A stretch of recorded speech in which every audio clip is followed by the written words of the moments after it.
Hey everybody, hope you're well. So today I wanted to do my second installment to my Ankara inspired series. Hope you love it as much as I do. Let's get into the look. So I'm giving you angles in slow motion. If you like this video, once you've seen it, please don't forget to give it a massive thumbs up. Comment down below, let me know what look you want to see me do, what Ankara you want to see me do a look to next, and I will make sure I do that. I absolutely love this look. If you can't tell by the way I'm dancing, I definitely love this look. This is one of my favorite prints for my limited edition collection, available in my Etsy shop. All information will be in my description box. Let's get to it. So first I went in with a product I haven't actually used too much. It's the Pro Base Aqua Priming Solution. It smells a bit of rose, has a bit of an after scent. I'm not sure if I'll use it again. Yes, I just thought I'd try it for the first time. Second, I went in with my foundation. It's a foundation I have loved and loved over the years. It's definitely not new on the market. It is the L'Oreal True Match foundation. I used the shades Cappuccino and then and mixed with Toffee. Then I went back over it with Toffee. Toffee is a very cool tone color, and Cappuccino is warm, so I just used Toffee to kind of neutralize the Cappuccino. Second, I went in with my eyeshadow priming base, and that's the Revolution Cut Crease. You saw the name, and it's in the shade Halo. It's the white version. First, I went in with my Beauty Bay Bright palette, and it's a beautiful palette with loads of color. I love color. I'm Nigerian. I think we're all kind of born to love color. I went in with yellow first, and so I felt like I needed a bit more pigmentation, so I built it up as much as I could, but that was as far as I got. Then I went in with the red shade. I'm not going to tell you about the names of these eyeshadow shades because I mean it's too much for me to remember. I'm just trying to explain what I did. Now, this look did not come without trial and error, because what you're going to see is me do this look once and then do it again using a different eye shape. The eye shape I went with is my final version, and that's the second version. That's what you saw in the intro, and that's because I made some mistakes. I just wanted to show you the process. I hope you appreciate that. And yeah, so I just thought I would, tell you exactly what happened. So I used these two brush shapes, I want to say. So they were really good. The first one, the smaller one, was what I used to detail the cut crease, to create the red shade where my cut crease was going to be, and then the black one is what I used to blend. So it's a really good slim blending brush. Then I went in to redefine the actual cut crease itself. I did the trick where you put some on the lower lash line and then you look up to tell you where your cut crease should be. I have hooded eyes, so I need to be careful of that. So if you have hooded eyes as well, you do need to put your cut crease above your hood, like above where the crease is in your eyes, so that you can actually see the cut crease when you're not looking up, kind of thing. I hope that makes sense.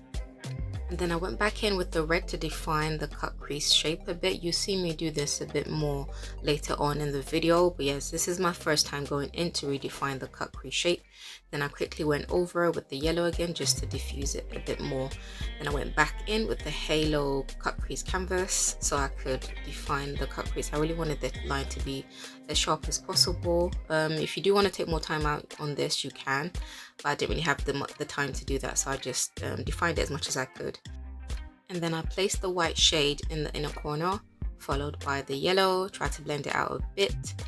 And at this point, I'm not really trying to blend them into each other, just placing the actual colors just to get a bit more pigment first. Then I went in with the red, and now you can see me blending in the red into the yellow just a little bit. If you get too carried away with this, you can end up with just a wash of orange. Obviously we know red and yellow make orange, so I just try to kind of stay between the lines and not carry the red too far. Then I went in to fill in the rest of the cut crease, or the rest of the shape, with the red, and then went over the above my cut crease to redefine the shape of the cut crease. And then I placed the black, which was meant to be my final color, and I started off really well placing the black just in the outer corner of my eye just to complete the shape. And where we are right now, this would have been just perfect with the placement of the color. And because the black is so pigmented, it traveled a bit, and obviously the more you blend it, the more it travels, and I got too carried away. So this is one of those rookie mistakes you don't want to make. Here, right here, this is where I got too carried away.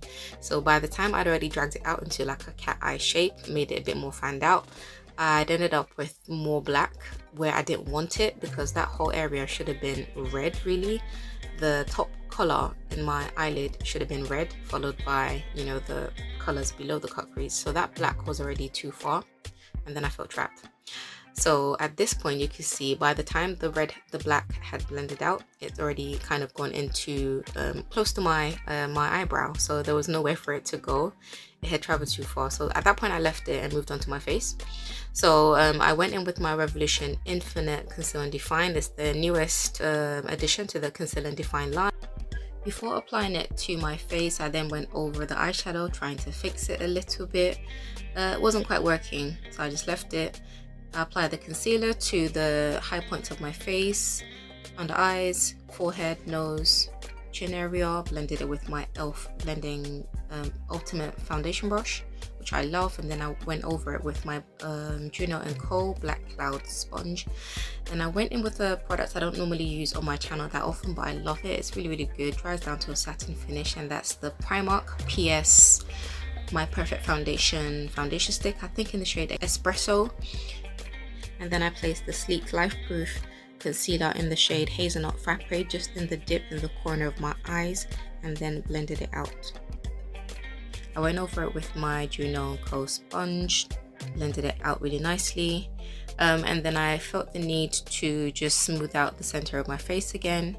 And then I went over the concealer with my fingers where I saw a little bit of creasing, which is a good tip before you set your concealer with powder. That was my Too Faced Peach Perfect powder, which I showed before.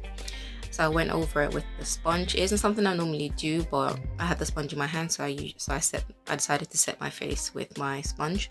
And then I went over the areas where I haven't placed the contour or the highlighter, which is the rest of my face. I went over it with the NYX Hydra Matte powder, and then I highlighted with my Dragon Heart highlighter, which is more of a blush and highlighter palette by Revolution, which is very, very appropriate for this color scheme.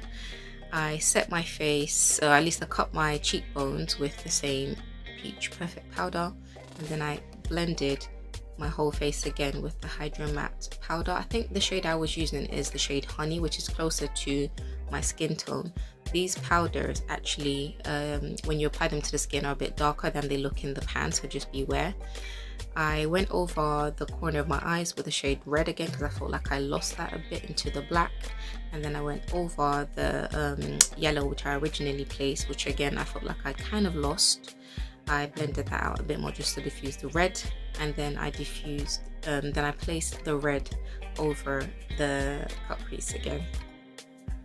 So next I decided I didn't want a matte look, and I went over the white shade that I originally placed with the lightest shade in the highlighter palette, and then I moved to my Beauty Bay Bright Shimmer eyeshadow palette. So I used the matching shimmer shades. So I used the shade Bumblebee, which is more of a golden yellow shimmer shade, over the yellow, and then I used SOS between the yellow and the red matte shade, and then I used the shade Ruby Slippers over the matte red shade.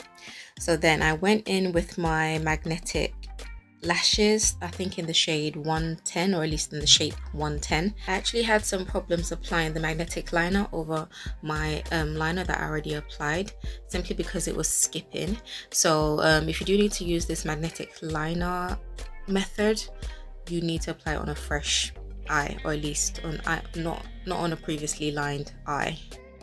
And I applied the champagne shade and the second most yellow shimmer shade in the highlighting palette to my brow bone.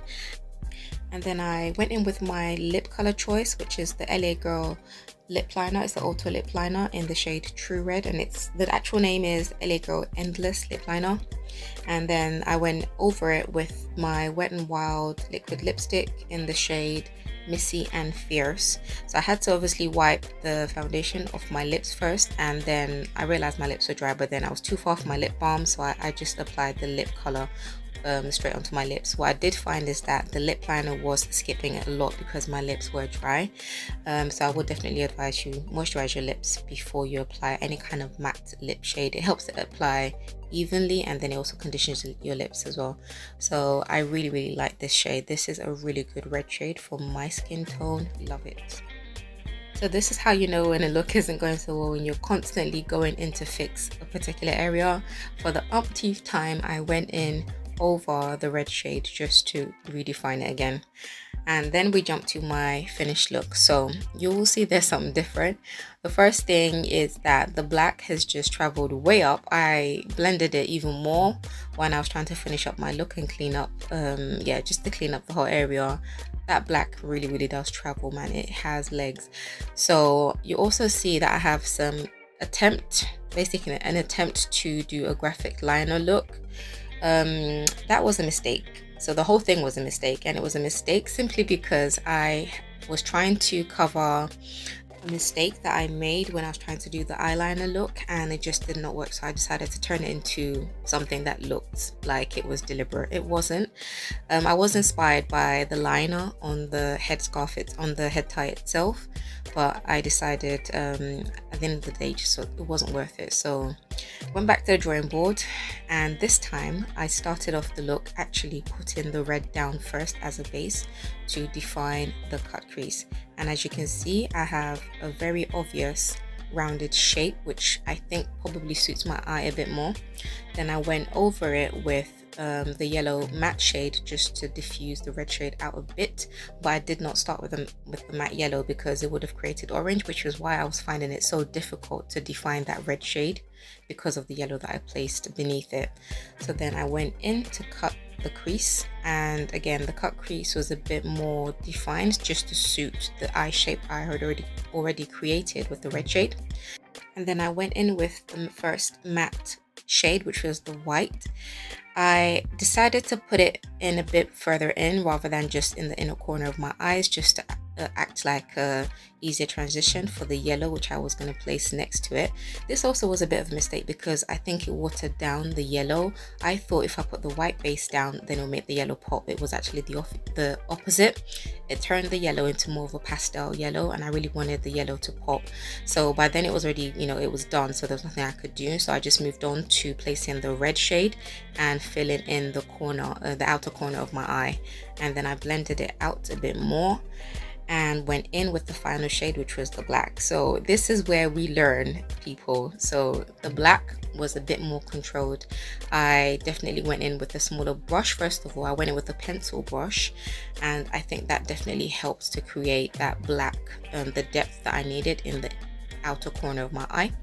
And I used a lip liner brush, to define the depth in the outer corner, and then I used what was left on the brush and brought it out around the cut crease shape, so that created an effective shadow. So I didn't need to keep going back over it with the red per se, because the black really did define the cut crease. So I think this was better. I could definitely have done a better job blending the eyeshadow, but I think it was definitely an improvement. So I went back in with the shimmer shades that I used previously, using the champagne shade for my highlighter. Then I used the shimmer shades from the 9 eyeshadow palette, the bright shimmer palette, over the matte shades I had used from the bright palette. So I think I was definitely a lot happier with this look. So off camera, I finished up the look. I carried the black around my bottom lash line, and I just used that to create a bit more of a tight line, and then I diffused the black with the same red shade. I didn't show that on camera, but that's what I did. I also lined my eyes both times with a kohl liner just to attempt to tight line. I don't really like the tight line look, but it had to be done because I'd already had a black eyeliner at the top. It was only fair that I carried it at the bottom. So you can see there that I have a bit of black and a bit of a smoky red shade below my lash line. I could have actually smoked it out a bit more, but this is what we have. So this is the final look. And also, just so you know, I applied the magnetic liner straight onto my eyelids. I did not use a black base first, so that definitely helped. It was a smoother application, and I successfully applied my lashes. Can I please get a pat on the back? So yeah, I do like these lashes. I will try other lash shapes as well, but I'm quite happy with this. I did a video on this and I'll link it in the cards. So let me just do my slow-mo and enjoy this look. I absolutely love this look. I love the head tie, I love the accessories, and if you were ever scared of using a bold lip color, do not be. I mean, I feel like in Nigeria, at least Africans, we invented the whole color block, red on red on red, yellow yellow yellow, white white white look. We are not afraid of colorful color combinations, and yeah, I would definitely not use a nude lip with this. It wouldn't even come to me. I would always use a bold lip that complemented the color in the eyes. And yeah, it just proves to show that you don't always have to use a nude lip color with a bold eye look. This is the end of my tutorial. Just enjoy me dancing and enjoying myself on screen. And if you like this video, please don't forget to give it a massive thumbs up. Comment down below, let me know if you like this look, if you love it as much as I do. And yeah, let me know what look you want to see next, or what video you want to see next to me. I really would like to hear from you guys. Don't be shy. I don't bite. Anywho, have a great morning, afternoon, evening, or night wherever you are, and I will catch you in my next video. Stay blessed. Bye.